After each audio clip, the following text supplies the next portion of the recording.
16 তারিখ সকালে আমরা সবাই মিলে চলে গেছিলাম নৈহাটির বড়মার মন্দিরে বড়মার দর্শনের জন্য। আশ্বিন মাসের সংক্রান্তি ছিল এই দিনটি, যেটি এমনি না জেনেই গেছিলাম।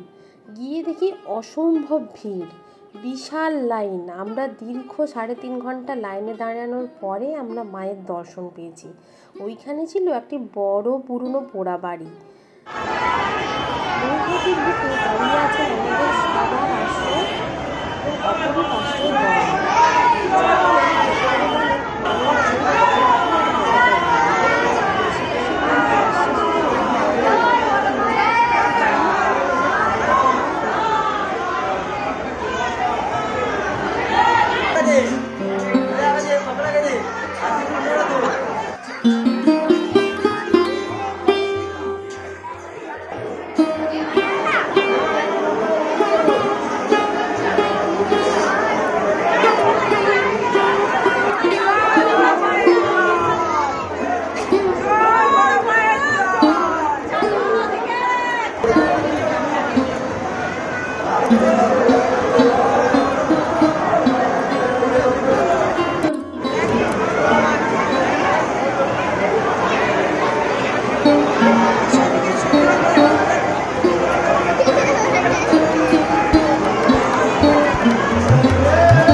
বিশেষ দিনে মন্দির চত্বরে জমে ওঠে প্রসাদ, প্রদীপ আর ভক্তির সুরে।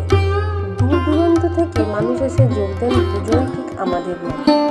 মায়ের চরণে ফুল রেখে যখন সবাই প্রার্থনা করেন, তখন মনে হয় নৈহাটি যেন আলোয় ভরে উঠেছে। নৈহাটি বড়মা কেবল শুধুমাত্র দেবী নন। লাস্টে আমরা পুজো দেওয়ার পরে সবাই মিলে একটা গ্রুপ ফি তুলেছিলাম। সবাই বড়মার আশীর্বাদ নেবেন, সবাই বড় মায়ের আশীর্বাদে সুস্থ